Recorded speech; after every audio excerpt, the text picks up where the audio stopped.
I'll catch this bird for you, but it ain't gonna be easy. Bad fish. Not going down like pond-chasing bluegills and tommycods. This shark swallow you whole. Little shaking, little tenderizing, and down you go. Here's a look at the brand new NECA toys. This is the Jaws 50th Anniversary Ultimate Quint action figure.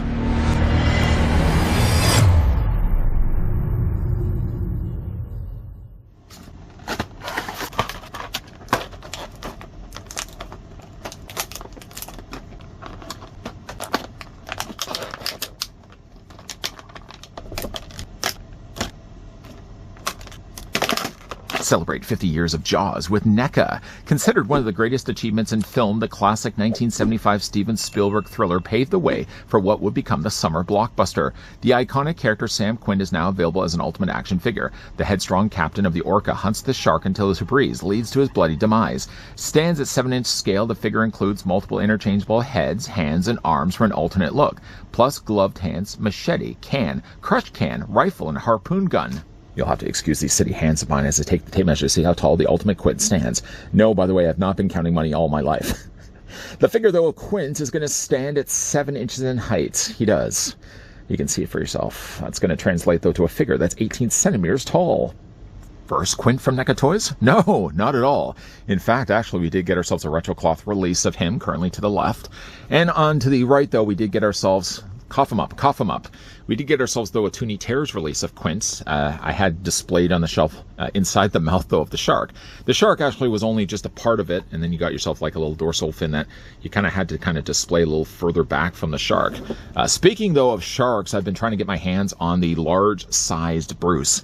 Next to impossible. Most of the sites that have them listed currently have them as pre-orders. I guess I could probably also check online, places like eBay, to see if I can get my hands on that one, because I would certainly like to have one of those as part of my collection. Speaking of collection, boy, does Quint ever have quite the collection of things that come included with him.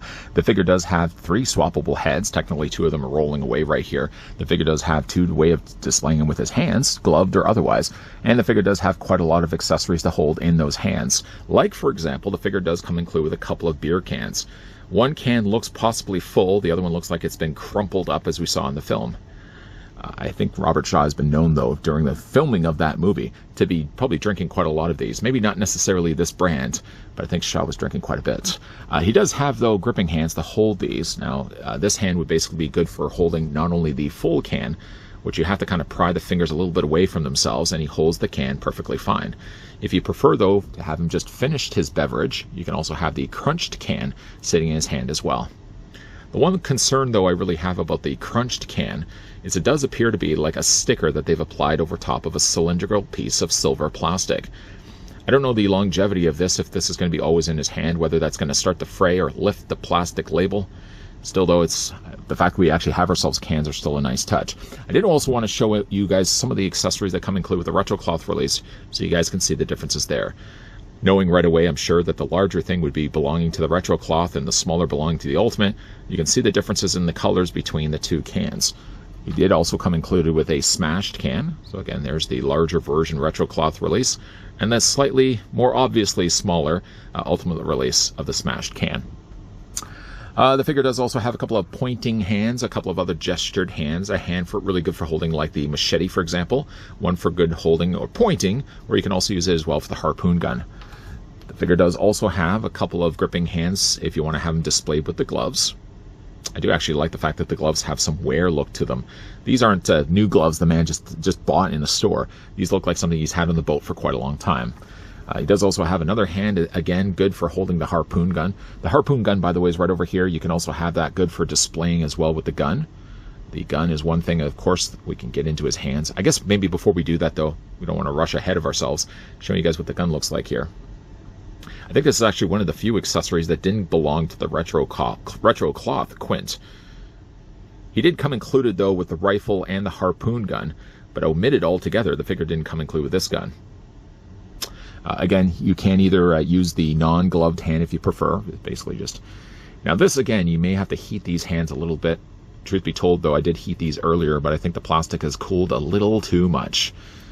Go ahead and just take the finger, though, of the trigger, and you can have him holding the gun. Now, again, you can do that as well if you want to have him with the gloved hand, which is basically just the somewhat similar hand, although there's a lot more sculpting in it, obviously, because he has to have a glove on.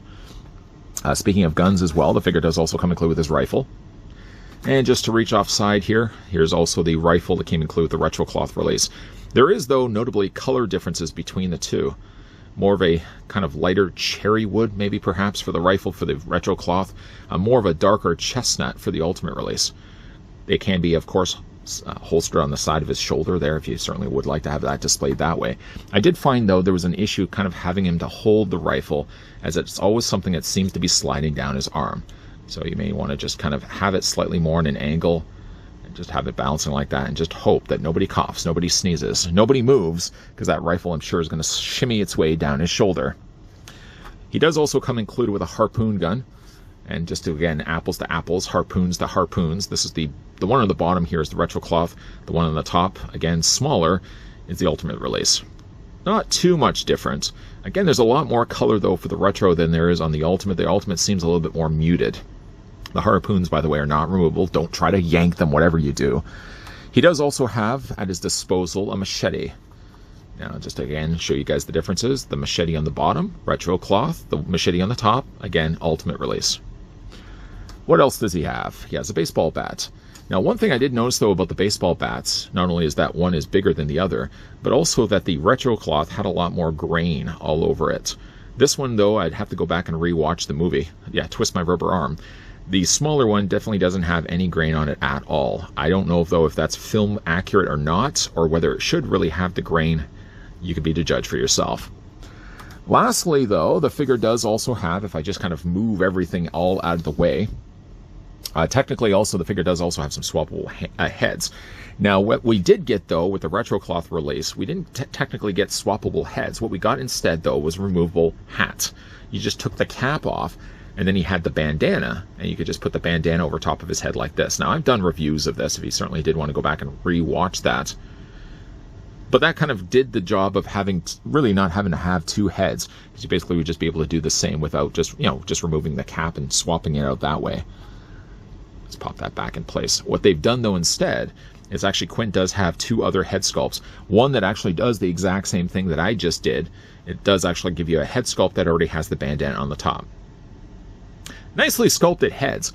One thing I will, though, say is, just kind of move everything out of the way. Let's pick up defaulted head Quint and show you guys the differences between the two. Now, let's just get the cap back on. The cap is always prone to falling off frequently. Caps are pretty close. Honestly, though, if you were to ask me, and I hope that everybody has asked me by the fact that you're watching this video, I feel like, though, the paint is better handled on the retro cloth than it is on the Ultimate.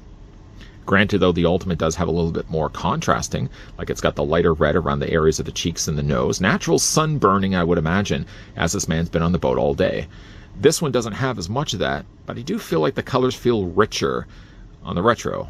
Perhaps you guys can agree with that or not. The rim of the hat seems like it's a little bit longer here on the Ultimate. It seems a little bit shorter, though, on the retro. Obviously, this one would have also had a real fabric outfit, with, of course, the shirt underneath here. This one actually has to do things a little bit differently. But while I do think this is a good-looking head sculpt, perhaps maybe it's not as well painted as the retro. You can agree with that or disagree. Let me know down below in the comments section. But all in all, though, it definitely does capture the likeness of the late actor Robert Shaw. Certainly one of the standout roles. I mean, I don't think there was really a bad role at all in the movie Jaws. Between Roy Scheider and, of course, Richard Dreyfuss, just an all-star billing of cast.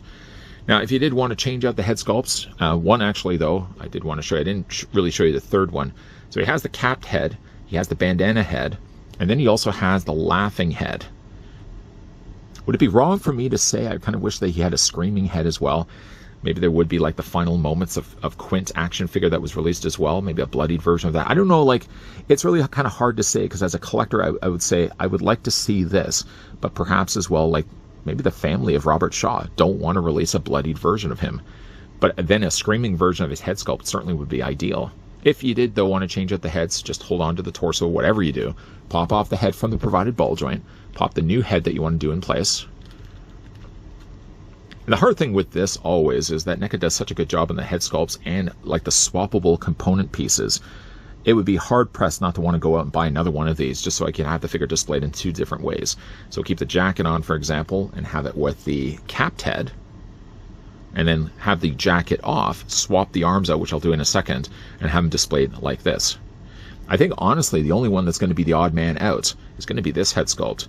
It's fine for what it is, but I don't see a purpose for that, at least for my shelf. You may like this head sculpt, and you're not wrong if you do. I just don't think I have a purpose. Even if I was to buy a second one, I would only be really buying a second one to have one displayed with the jacket in this head sculpt, one without the jacket, and displayed with this head sculpt. Speaking of jackets this whole time, the figure does also, of course, have the jacket that has the Quint patch there on the side. Now, again, to look at the two differences between the two, I don't know. I do feel like the coloring is a little bit nicer on the retro cloth. I think the military green looks a little nicer on the retro. I feel maybe too light. Is it maybe perhaps too light on the Ultimate? Also, too, it seems like it's a lot longer. Again, going back and looking at the source material, is that correct? Maybe it is, maybe it's not. The shirt that's underneath, too, I also feel like need to be a darker color. I think all in all, it's a good figure. I think it's just like the colors need to be fixed just a little bit. Just a little tweak. Just a little tweak.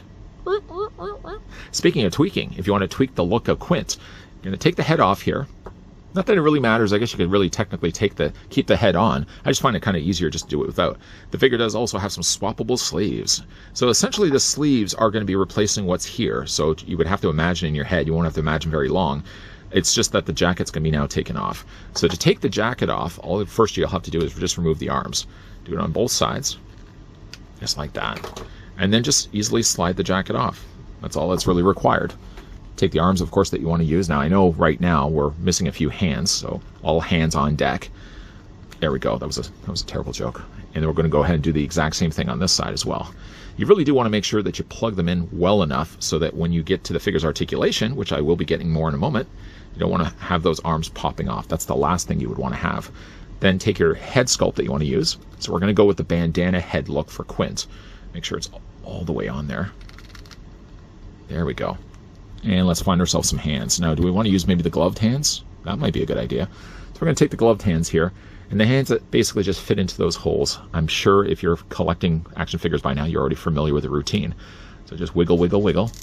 No, you don't have to wiggle. You're going to wiggle the hands and just get them on there. Now, truth be told, this is the first time I'm doing this. Not necessarily swapping out the arms. I've already done that a couple of times, and swapping out the head. This is, though, the first time I've put on the new hands. So you might even notice, though, like there's a larger peg here, and it has to contend with a slightly smaller hole. So that's the reason why I'm having to twist back and forth. Just to make sure I have a little bit of luck on my side, I'm also twisting back and forth behind the seat as well. Totally unnecessary.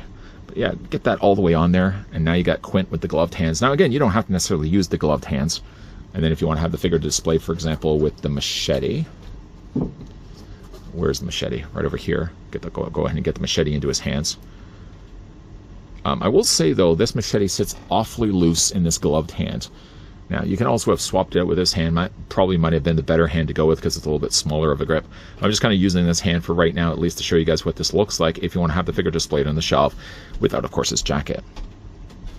Let's remove that right now because I don't like the idea of him having a sharp weapon, especially if he's been drinking on the job. For the rest of his outfit, though, as we've very certainly established, the head sculpt is really good on this guy. The rest of the shirt, though, of course, we now got the blue shirt. We've got ourselves just a pair of slacks down below here and a pair of, I would imagine, comfortable sneakers. If he's out on the Orca for a long time, you'd like to hope, though, that he's wearing comfortable footwear. He does have peg holes technically on the bottoms of his feet, so you can make certainly use of a display stand if you happen to have one. No, not a display stand was included with the figure, but I'm sure it's a universally sized hole. Just use a display stand from another figure company. For Quint's articulation with the look that we have right now, his head's going to be on a ball joint, so it allows the head to rotate all the way around. Head's going to look down, it's going to look up, and you can also move it back and forth. The figure does not have a double hinge, where essentially he's got a hinge at the base of the neck. To get that seamless look, I'm not disappointed at all the fact that they chose not to put a double hinge. So a ball joint here, a ball joint here. They just chose not to do that.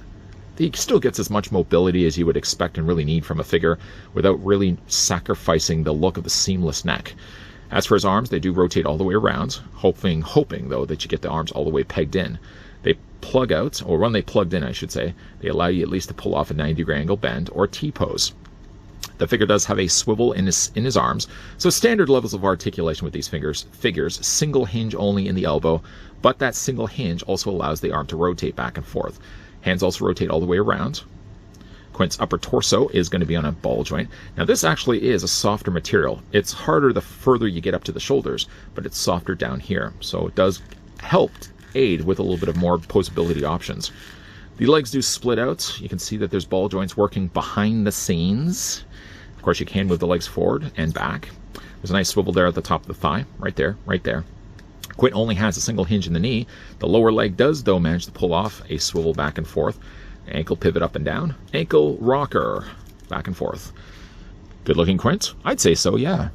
I mean, it's nice. Obviously, not everybody is really keen to collecting the retro cloth figures. If you were collecting the retro cloth figures, where's the bandana for him?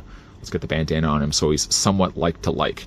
If you're not really all that interested in collecting retro cloth figures, maybe you think that they're a little lanky, a little lean. Usually, though, NECA's always really going back to relying on the same bodies time and time again when it comes to their retro figures. So that usually then results in a figure always with retros being a little bit leaner. If you don't like the leanness of Quint and prefer something a little stockier, or just you really generally like to collect more ultimate figures, I don't think you're necessarily wrong passing on this guy in favor of this guy. Or why not? Maybe you're only one that's collecting Toonie Terrors. That's the idea. Obviously, then the benefit of the Toonie Terrors is right out the gate, you got yourself a shark. Yeah, so we got ourselves a couple of versions of Quint. The question, I'm sure if you guys are already been asking this whole time, is which do you prefer? I've always kind of been the go-to when it comes to ultimate figures. Ultimate NECA figures is always really my jam. If I was to only really be collecting one thing, as opposed to everything, I would definitely go right way to collecting the ultimate figures. And for that reason, I would be happy to have that Quint. If I was to go kind of looking at the figures that we've already gotten from Quint, not just, I'm going to kind of exclude the Toonie Terror for at least right now. If I was to only be looking at these two figures, this benefits from having a better body. This figure benefits, I feel, from having better colored clothing and a better painted head. The head, though, is only going to be the one that we have. So if you want to have him displayed with or without the cap, you would have to use the same head to do that. Just take off the cap, put on the new bandana. This benefits from having, of course, more swappable options. You can take off his jacket, although this one, obviously, you could take the jacket off as well. In the end, though, the ultimate figure is probably the better one that I would like to have on my shelf, just because, again, I'm generally more collecting the ultimate figures. But I definitely think there could be argument made that I think the retro cloth version of Quint is still a better painted figure. Sorry, present me. Future me has to interrupt you for a second before you move the figure to the turntable. One elephant I wanted to discuss that's been in the room this whole time during the review, well, it wasn't so much an elephant, it was this gun right here. This gun does not belong at all to the NECA Quint from Jaws. In fact, it belongs to something from McFarlane Toys.